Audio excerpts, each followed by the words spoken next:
అందమైన చర్మ సౌందర్యం మీ సొంతం. Second aqua radiance deep cleansing gel.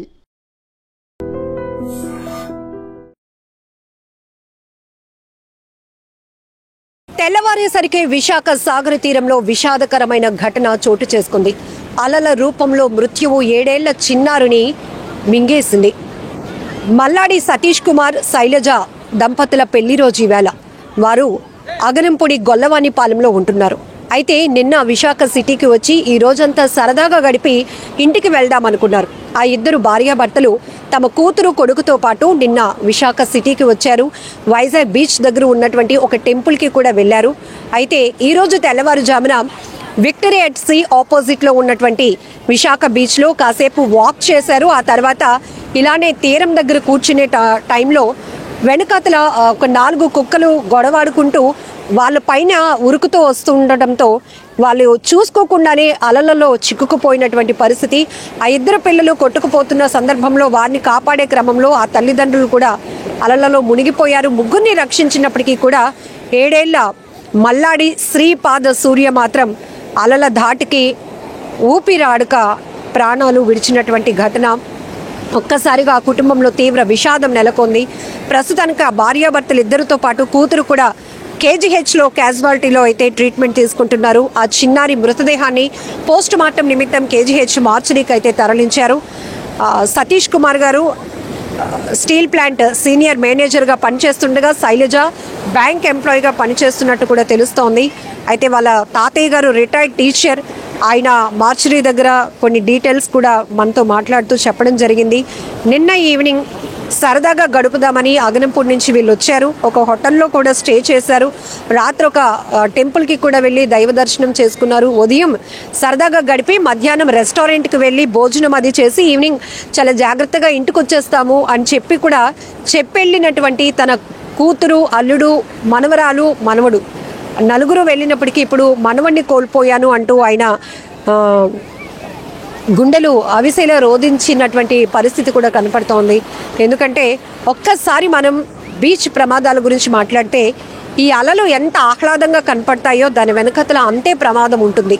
ఎంతోమంది ఇలా సరదాగా గడుపుదామని చిన్నపిల్లలు, పెద్దవాళ్ళు బీచ్ చూడగానే ఆ ఎగ్జైట్మెంట్తో ఆ హ్యాపీయెస్ట్ మూడ్లో పూర్తిగా ఎంజాయ్ చేయడానికి ఇష్టపడతారు. కానీ ఇంకొంచెం ముందుకు వెళ్తే అది ప్రమాదం, మన ప్రాణాలు పోతాయని ఎవరు గ్రహించలేరు. అయితే ఇంత తెల్లవారుజామునే వైజాగ్ బీచ్లో ఇలాంటి విషాదం జరగటం మాత్రం ఎవరు జీర్ణించుకోలేనటువంటి పరిస్థితి.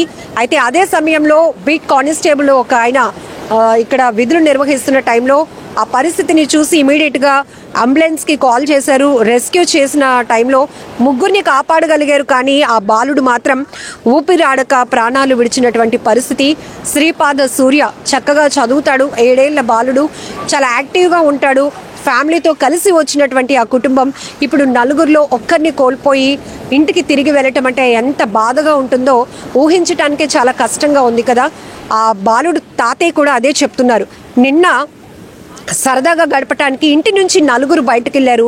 ఇప్పుడు తీవ్రమైనటువంటి దుఃఖాన్ని నింపుకొని శోకంలో ముగ్గురు ఇంటికి తిరిగి వస్తున్నటువంటి పరిస్థితి. అది కూడా వాళ్ళు కూడా సిక్ అయిపోయారు. ఎందుకంటే ఇది సాల్ట్ వాటర్, దాంతోడు చాలా ఫోర్స్గా అలలు వస్తూ ఉన్నాయి కాబట్టి వాళ్ళు కూడా అలలలో చిక్కుకోవడం వల్ల ఇప్పుడు ప్రస్తుతం వాళ్ళకి ట్రీట్మెంట్ అయితే అందుతోంది. కానీ నా మనవడిని కోల్పోయానమ్మా అంటూ ఆయన కన్నీటి పర్యంతమైనటువంటి విషయం చాలా బాధాకరం. ఇక్కడ ఒక్కసారి చూడొచ్చు, మనం వైజాగ్ బీచ్లో ఎక్కడికక్కడే హెచ్చరిక బోర్డులు కూడా ఉంటాయి. ఎందుకంటే కొన్ని చోట్ల చాలా లోతుగా ఉంటుంది. సీని మనం అక్కడ అంచనా వేయలేం. ఎందుకంటే చూడటానికి చాలా ప్లెయిన్గా వేవ్స్ వస్తూ ఉంటాయి, ఇదే మనకు తెలుసు. కానీ రిప్ కరెంట్ అనేది పాస్ అవుతూ ఉంటుంది.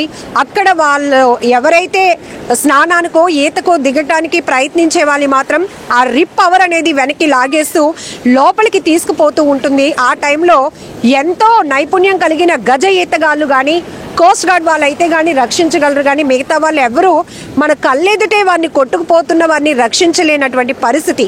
అందుకే ముందస్తుగానే ఇలాంటి ప్రమాదాలు అంచనా వేసుకొని జాగ్రత్తగా ఉండాలి. కాసేపు ఏదో బీచ్ని ఎంజాయ్ చేసామా వెళ్ళామా అన్నట్టే ఉండాలి తప్ప సరదాలో మునిగిపోయి ప్రాణాలు పోగొట్టుకునే పరిస్థితి వరకు తెచ్చుకోవద్దు అని అనేక సందర్భాల్లో హెచ్చరించినటువంటి పరిస్థితులు కూడా ఉన్నాయి. సో మనం కూడా ఐ డ్రీమ్లో చాలా అవేర్నెస్ క్యాంపెయిన్స్ కూడా చేశాం. ఎందుకంటే ఎలాంటి పరిస్థితిలో ఒకరు కాదు ఇద్దరు కాదు, పెద్దవాళ్ళు కూడా 4-5 ఒకేసారి అలా లోతులోకి వెళ్తారు స్నానం కోసం, ఒకేసారి కొట్టుకుపోతారు. ఈవెన్ అక్కడ అదృష్టవశాత్తు గజ ఈతగాళ్ళు కానీ కోస్ట్ గార్డ్ సిబ్బంది ఎవరైనా అందుబాటులో ఉంటే వాళ్ళని ప్రొటెక్ట్ చేయగలుగుతారు. లేదు అంటే కళ్ళ ముందే కొట్టుకుపోతున్నా కూడా ఎవరిని కూడా ప్రాణాలకు తెగించి వెళ్ళి రక్షించే పరిస్థితులు ఉండవు. ఇలాంటి సందర్భంలోనే అనేక మంది ఇదే సాగర తీరంలో తమ ప్రాణాలు పోగొట్టుకున్నటువంటి పరిస్థితులు కూడా మనం గతంలో అనేకం చూసాం. ఈవెన్ తూర్పుగోదావరి జిల్లా కడిమిలంకలో కూడా గోదావరిలో ఈతకు దిగి ఎంతమంది ప్రాణాలు కోల్పోయారు యువకులు. ఆ విషయం మనకందరికీ తెలుసు. ఈ సమ్మర్ సీజన్లో సమ్మర్ హాలిడేస్ సందర్భంగా పిల్లలు చాలా అల్లరి చేస్తూ ఉంటారు, కానీ పెద్దవాళ్ళగా మనం కంట్రోల్ చేయాల్సిన బాధ్యత ఉంది. అయితే ఇక్కడ మాత్రం వాళ్ళు పాపం ఇలా ఒడ్డునే కూర్చున్నారంట, కానీ కుక్కలు అక్కడ గొడవాడుకుంటూ వాళ్ళ మీదకి దూసుకురావడంతో ఆ భయంతో వాళ్ళు ముందుకు ఉరికి ఇలా అలల దాటికి చిక్కుకుపోయారు. కానీ ఆ బాబును మాత్రం ప్రాణాలతో కాపాడలేనటువంటి పరిస్థితి. తీవ్రమైనటువంటి దుర్ఘటన ఇది. ఎందుకంటే ఇంత పొద్దున్నే ఇలాంటి ఘటన జరిగిందా అంటే ఎవరు నమ్మలేకపోతున్నారు. కానీ అనేక ప్రాంతాల్లో బీచ్ ప్రమాదాలే కాదు, నీటి ప్రవాహంలో కొట్టుకుపోయి చాలామంది పిల్లలు పెద్దవాళ్ళు కూడా ప్రాణాలు కోల్పోతున్నారు. యువకులు చేతికి అందొచ్చినటువంటి బిడ్డల్ని కోల్పోతే ఆ కన్న తల్లిదండ్రుల బాధ ఎలా ఉంటుందో కూడా మనం మాటలో చెప్పలేం. అంత గుండెలు రోదన, గుండె ఎంత బరువెక్కిపోతుందో. ఎందుకంటే వాళ్ళు పెళ్లి రోజు చక్కగా ఆయన స్టీల్ ప్లాంట్ ఎంప్లాయీ, ఆమె బ్యాంక్ ఎంప్లాయీ, ఇద్దరు పిల్లలతో హ్యాపీగా ఎంజాయ్ చేద్దాం, ఇక సమ్మర్ హాలిడేస్ కూడా అయిపోతున్నాయి కదా, ఈ 4 డేసే కదా, ఈరోజు ఎలాగైనా చాలా బాగా ఎంజాయ్ చేసి వద్దామని అనుకున్నారు. కానీ ఇలా ఏమి మరి ఎలాంటి దిష్టి తగిలిందో, విధి కన్ను కొట్టిందో తెలియదు. కానీ ఆ బిడ్డను కోల్పోయినటువంటి బాధలో ఒకవైపు, మరొక వైపు వాళ్ళు ట్రీట్మెంట్లో ఉన్నారు, అదొక బాధ. ఎంత విషాదకరమైన ఘటన. ఒక్కసారి మనకు మనమే జాగ్రత్త వహించాల్సినటువంటి అవసరం కూడా ఉంది. కొన్ని ప్రమాదాలు అనుకోకుండా జరుగుతూ ఉంటాయి, కానీ ఈ బీచ్ ప్రమాదాలు మాత్రం మన పర్యవేక్షణ, మన వ్యక్తిగతమైనటువంటి శ్రద్ధ కూడా చాలా అవసరం. ఇది ఎంత ప్రమాదమో మనం గమనించాలి. ఇక్కడే మనం చూస్తున్నాం, ఉదయం విక్టరీ అట్ సీ ఆపోజిట్లో ఉన్నటువంటి సాగర తీరంలోనే ఆ చిన్నారి ప్రాణాలు కోల్పోయాడు. ఇక్కడే ఓ కుటుంబంలో తీవ్ర విషాదమైనటువంటి ఘటన నెలకొంది. ఇలా ఫోర్స్గా వస్తున్నటువంటి అలలను మనం ఎప్పటికీ అంచనా వేయలేం. ఇక్కడికి వచ్చిన తర్వాత ప్లెయిన్గా ఉంటుంది కదా, స్నానం చేద్దాంలే, ఇంకొంచెం ముందుకు వెళ్దాంలే అనేటటువంటి ఆలోచనలోనే ఉంటారు. కానీ ఇంకాస్త ముందుకు వెళ్తే అది ఎంత ప్రమాదంగా మారుతుందో, ఆఖరికి ప్రాణాలు తీస్తుందో అనే విషయం మాత్రం చాలామంది గమనించలేరు.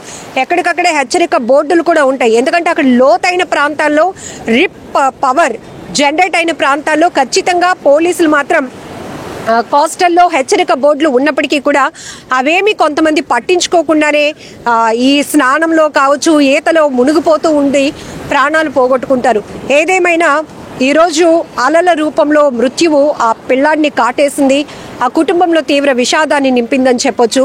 చాలా బాధాకరమైన ఘటన. ఇలాంటి ప్రమాదాలు జరగకుండా ఉండాలంటే మనం కూడా జాగ్రత్తగా ఉండాల్సిన అవసరం చాలా ఉంది.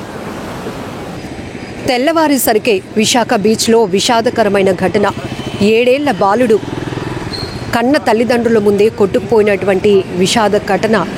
ఆ తల్లిదండ్రులు అసలు గుండెలు అవిసేలా రోధిస్తున్నారు. మరొక వైపు వాళ్ళు కూడా పరిస్థితి బాగాలేదు. 4 కలిసి, అమ్మ, నాన్న, అక్క, తమ్ముడు, మొత్తం 4 కలిసి సరదాగా బీచ్ కని వెళ్ళారు. అంతలోనే అలల ధాటికి 4 కొట్టుకుపోగా ఆ బాలుడు మృతి చెందినటువంటి తీవ్ర బాధాకరమైన ఘటన ప్రతి ఒక్కరిని కలిచివేస్తోంది. అసలు ఏం జరిగింది? ఇంత ఉదయాన్నే వాళ్ళు 4 కుటుంబంతో సహా బీచ్కి ఎందుకు వెళ్ళారు? ఈ విషయాలు అడిగి తెలుసుకుందాం. బాబు వాళ్ళ తాతయ్య గారు మనతో పాటు ఉన్నారు. సరే, ఏం జరిగింది? చాలా బాధాకరమైన. ఉదయం మామూలుగా బీచ్లో కూర్చున్నారండి, సరదాగా బీచ్ ఎంజాయ్ చేద్దామని కూర్చున్నారు. ఆల్రెడీ ఈరోజు మా అమ్మాయి పెళ్లి రోజు సందర్భంగా అక్కడికి వెళ్ళారు. అక్కడ ఏదో టెంపుల్ ఉంటే అక్కడికి వెళ్ళి అక్కడ పక్కనే రూమ్ తీసుకుని ఎదురుగుండా వ్యూ కనిపిస్తుందని చెప్పి బీచ్లోకి చూడ్సు పొద్దున్నే మార్నింగే వాకింగ్ అని అక్కడికి వెళ్ళి అక్కడ కూర్చున్నారు. ఈ లోపల వెనకాల ఏదో 4-5 కుక్కలు కొట్టుకుంటున్నాయి. కొట్టుకుని 2 కుక్కలు ఏమో మీద పడబోతుంటే గబుక్కుని అక్కడి నుంచి ఒక్క ఉదటం చూసి పక్కకు వచ్చారు, కొంచెం ముందుకు వచ్చారు. ఈ లోపలే 2 అలలు గబుక్కుని వచ్చి పిల్లలు ఇద్దరిని కొట్టుకుపోతుంటే పెద్దవాళ్ళు కూడా దూకేసేటప్పటికి ఆ పిల్లాడికి మాత్రం చాలా సీరియస్ అయింది. కేజీహెచ్ తీసుకొస్తే బట్ ఈజ్ నో మోర్. చాలా దురదృష్టకరమైన విషయం. పొద్దున్నే మా మనసు హృదయాలను కలిచివేసింది. అంతవరకే నాకు తెలుసమ్మా. అదే బాబు పేరు శ్రీపాద సూర్య, మల్లాది శ్రీపాద సూర్య. వాళ్ళ నాన్నగారి పేరు M Satish Kumar, steel plant employee. వాళ్ళ అమ్మ పేరు K Shailaja, is a bank employee. నేను తాతగారిని, నేను రిటైర్డ్ టీచర్ని.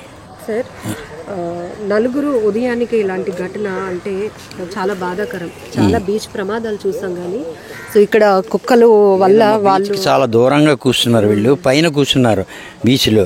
ఆ కుక్కలు వస్తున్నాయి, గబుక్కుని కిందకి దూకేసి అలా పరిగెడుతుంటే ఈ లోపల మరి అలలొచ్చి కొట్టుకుపోయని చెప్పారు. మరి అక్కడ ఏం జరిగిందో ప్రత్యక్షంగా మేమైతే చూడలేదు.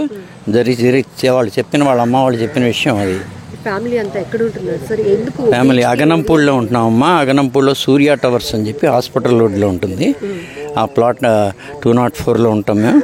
యాక్చువల్లీ మామూలుగా ఈసారి ఏంటంటే ఇవాళ సెలబ్రేట్ చేసుకుందామని ఇక్కడికి వచ్చారమ్మా. సరదాగా నలుగురు కలిసి, పిల్లలకి హాలిడేస్ కాబట్టి సరదాగా వాళ్ళని కూడా తీసుకెళ్దామని వచ్చారు. మీ అమ్మమ్మ తాతయ్య కూడా పైనే ఉంటాం. అయినా నలుగురు వచ్చారు సరదాగా. ఇలా జరిగిందని అనుకోకుండా ఇలా జరిగింది. చాలా దారుణంగా జరిగింది. చాలా బాధగా ఉందమ్మా. ఎందుకంటే ఏం చెప్పలేను.